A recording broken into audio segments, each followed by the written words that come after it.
We're currently fighting a war on terror, and this lasted for a number of years, but most Americans have no clue that this is deja vu. This is actually round 2 in the war on terror.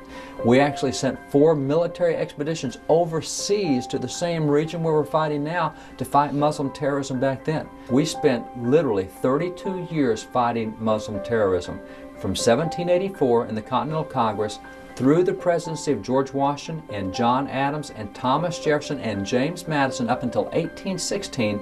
For 32 years we fought Muslim terrorism.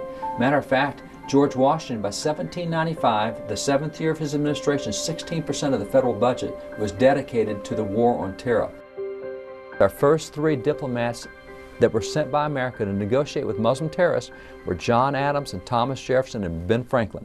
And you read their letters back to the State Department, and you'd think it's coming out of Afghanistan or Iraq today. You're watching a special look back at Founders Fridays. You might remember we kicked off the series with this man right here, Sam Adams. Faith. Sam Adams. Most people know him as the beer guy. But Sam Adams had faith in God, faith in our country, and faith that there would be freedom. He was the delegate from Massachusetts. He had been involved in the cause of independence from the very beginning. He had, by this time, earned the title Father of the American Revolution. Didn't make him popular with the British. The British virtually destroyed his home. He had to leave his family for long periods of time. He was in continual danger of capture and death, always. But Adams had a faith in God, and he had a faith in the cause of liberty, and that's what was needed, faith. He spoke to his fellow congressmen. This is after we lost in Brandywine and things were looking bleak, and Congress gets together, and he stood in front of Congress and he said, "Gentlemen, your spirits appear oppressed with the weight of public calamities." He then told them, "You don't show that to the American people." He told Congress, quote, "Our affairs, it is said, are desperate. If this be our language, then they are indeed. If we wear long faces are going to become fashionable. The eyes of the people are upon us." Sam Adams knew that if Congress openly showed their fear to the people, the cause of liberty would be over, because people will follow and say, it was like when George Washington wept. "I don't think our leader should be crying." He also told them, now imagine, these are the people that signed the Declaration of Independence. These are the brave, brave people. He said, "We have proclaimed to the world our determination to die freemen rather than slaves. We have appealed to heaven for the justice of our cause, and in heaven we have placed our trust." How great is that? How many of us have that faith now where we can say, "I trust you. I trust you. Our cause is just." Ira, you are here because of your book. It changed my my course. Ira Stoll wrote Samuel Adams, A Life. And I read this and I remember bringing it in and saying, my gosh, I'd bring it into work every day and I'd read it to people and I'd go, did you know this? And those are my paintings. These are copies of them, but that is the reason why Sam Adams' faith is because of your book. It's amazing.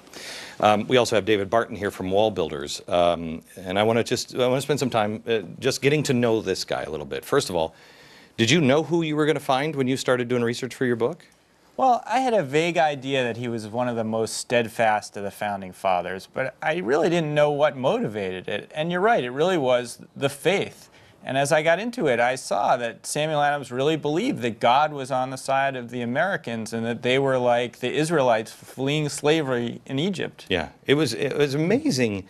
David, but he wasn't unique in that, was he? But he was probably the leader at the time, or the most... He was probably the leader. The British actually called him the puppet master, and they knew that he was behind things, and that's why they wanted his body. I mean, that order you read was go find him, find Hancock, kill him. If we can get these guys killed, we're going to save this thing. Now, he is a guy, we're separation of church and state, we're not a religious, and that is the big lie here. Yeah. We are. These guys all defended religions. Yeah. They would go, because people would say, well, no, you're not going to be that religion. Yeah. But they said, no, no, no. You can be as religious as you want. That's right. You don't go after another religion. It's not about one religion. We need to be religious people. But he wrote the Massachusetts Constitution, or he was involved in the Massachusetts Constitution. He was one of the foremost writers. He and his second cousin John Adams and Hancock were really the principal guys behind that. And John Adams is the one who wrote the foreword for all of this, but Sam, his fingers all over this. I am Samuel Adams. I was named after the boy prophet, and I'm related to him. And every day I get told, oh, you're related to that beer guy. And it infuriates me. Like there's never really a good, quick answer. Like what's like the defining thing that he did? Because nobody knows. People say he was the president, which is people don't know their history at all in America. So what is it? What's the one thing I say to these people? What did he do? A couple things. One, can I respond to the beer thing? He owned what was called a malt house, and malt back then is not beer today. And by the way, that didn't do well. He didn't do well in any business he had, but he had a malt house. But according to founding father Benjamin Rush, who's called the father of temperance, he said neither malt nor wine nor beer could you get drunk on in the founding era. It had just enough alcohol to kill the bugs in the water, and that was it. So it wasn't even a beer that we consider today. That's a complete misnomer. They've stuck his name on something that really was not his. The thing you can say about him is there is no America as the United States without the leadership of Sam Adams. That's why they called him the father of the American Revolution. Next, this guy, Hope. You're watching the Glenn Beck special on Founders Fridays. More to come in a moment.